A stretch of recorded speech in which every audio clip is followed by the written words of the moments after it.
BJP पिछले एक दशक से सत्ता में है, पर इनके मुताबिक आज भी हिंदू खतरे में है।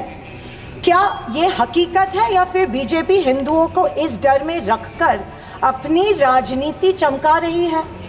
इनके मुताबिक गए 2014 के पहले कोई भी अच्छा काम देश में नहीं हुआ और कुछ महानुभावों के मुताबिक देश आज़ाद ही 2014 में हुआ। ऐसी सरकार और ऐसे वित्त मंत्री से हम क्या उम्मीद करें जो प्याज के बढ़ते दाम के सवाल पर कहती है कि दाम बढ़ते हो तो बढ़ने दो, मैं प्याज नहीं खाती। स्कूल कॉलेज के फीस बढ़ते तो बढ़ने दो, हम शिक्षा नहीं भक्त बढ़ाते हैं। ये भी कहना चाहूंगी कि हार गए तो क्या हुआ, झोला उठा के चल नहीं देंगे, यही डटे रहेंगे।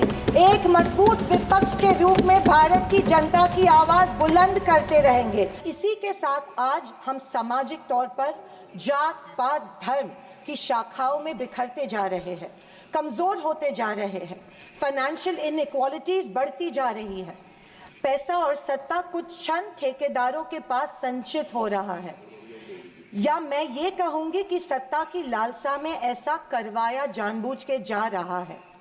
मेरी ये सब बातें कहने का तात्पर्य यही है कि समाज की प्रगति सिर्फ मजबूत इकोनॉमी से ही नहीं, समाज की एकता में है और हमें इतिहास में हुई गलतियों को दोहराने से बचना चाहिए। बीजेपी पिछले एक दशक से सत्ता में है, पर इनके मुताबिक आज भी हिंदू खतरे में है। क्या ये हकीकत है या फिर बीजेपी हिंदुओं को इस डर में रखकर अपनी राजनीति चमका रही है? आप बताएं, जो संस्कृति हजारों साल गुलामी के जंजीर में जकड़ी पड़ी है, रहने के बावजूद जिंदा है, जिंदा ही नहीं सारे विश्व में अपना डंका बजा रही है, वो खतरे में कैसे आ सकती है? पर फिर सोचने पर मुझे महसूस होता है कि बीजेपी और उनकी नीतियां की वजह से हिंदू खतरे में है। एक नदी के बहाव की तरह बहती चली आ रही हमारी हिंदू संस्कृति है। सामने आने वाले हर कट्टरता के पहाड़ों को काटते हुए, हर पत्थर के सेंध लगाते हुए वो बह रही है। उसके बहाव को ना कोई तलवार काट सकती है, ना ही कोई पहाड़ रोक सकता है। पर आज दुर्भाग्यवश उसी नदी के बहाव रोककर कट्टरता में ढालने की कोशिश की जा रही है और मैं समझती हूँ कि यही भारतीय संस्कृति के पतन का कारण बन सकता है। स्पीकर सर, इनके मुताबिक गए 2014 के पहले कोई भी अच्छा काम देश में नहीं हुआ और कुछ महानुभावों के मुताबिक देश आज़ाद ही 2014 में हुआ। खैर, आप कितनी भी कोशिश कीजिए, लेकिन इस सच्चाई को नहीं झटला सकते कि आज जो भारत चांद पर पहुंचा उसकी नींव इसरो के रूप में पंडित नेहरू जी ने रखी थी। 2014 से बीजेपी अपने झूठे प्रोपेगेंडा से कांग्रेस की लेगेसी को मिटाने की पुरजोर कोशिश कर रही है, पर इनकी लाखों नॉन बायोलॉजिकल कोशिश के बावजूद दुनिया इस देश को नेहरू गांधी का देश ही मानेगी। ये दुनिया की किसी भी कोने में जब जाते हैं तो इनको गांधी जी के प्रतिमा के सामने ही नतमस्तक होना पड़ता है। ऐसी सरकार और ऐसे वित्त मंत्री से हम क्या उम्मीद करें जो प्याज के बढ़ते दाम के सवाल पर कहती है कि दाम बढ़ते हो तो बढ़ने दो, मैं प्याज नहीं खाती। स्कूल कॉलेज के फीस बढ़ते तो बढ़ने दो, हम शिक्षा नहीं भक्त बढ़ाते हैं। अध्यक्ष महोदय, कल के स्पीच में आंध्र प्रदेश और बिहार के ऊपर बहुत प्यार जताया गया।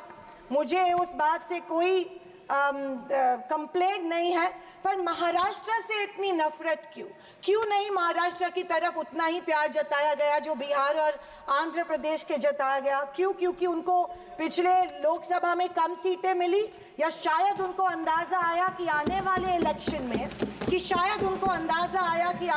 इलेक्शन में उनको वो चुनाव हारने वाले हैं।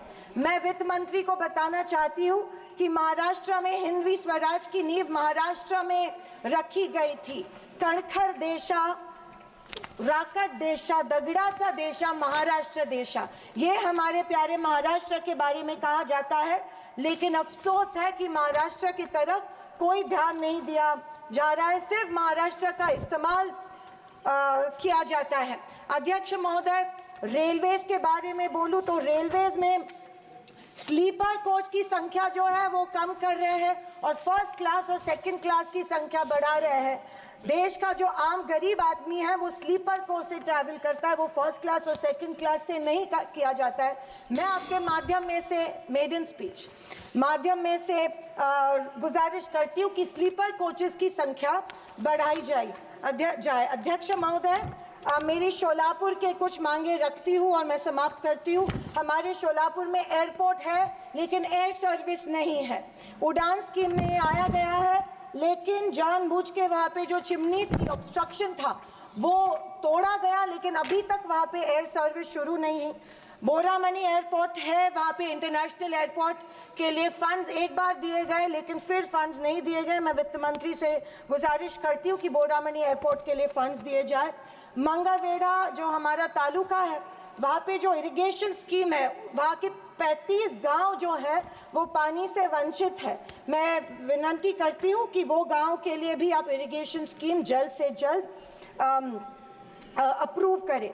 अंत में मैं यही कहना चाहती हूँ कि बीजेपी विपक्ष की अवहेलना कर रही है कि हमें इतनी सीट्स मिली, जनता ने अस्वीकार किया, पर आपके 400 पार का क्या हुआ। पर मैं उनसे कहना चाहूँगी कि हम स्वीकार करते हैं कि सरकार बनाने के लिए पर्याप्त सीट्स नहीं जीत पाए। हाँ, हम हमारी बातें जनता को बेहतर तरीके से शायद नहीं समझा पाए, लेकिन ये भी कहना चाहूँगी कि हार गए तो क्या हुआ, झोला उठा के चल नहीं देंगे, यही डटे रहेंगे। एक मजबूत विपक्ष के रूप में भारत की जनता की आवाज़ बुलंद करते रहेंगे, सिर्फ और सिर्फ इस देश के लिए और इस देश के जनता के लिए। और आखिरी कुछ शब्द कह के मैं समाप्त करना चाहूँगी कि सत्ता की लालच में न फैलाओ समाज में ध्रुवीकरण का रोग। सत्ता की लालच में ना फैलाओ समाज में ध्रुवीकरण का रोग, आपकी हस्ती मिटा देंगे हम भारत के लोग। जय हिंद, धन्यवाद, जय महाराष्ट्र।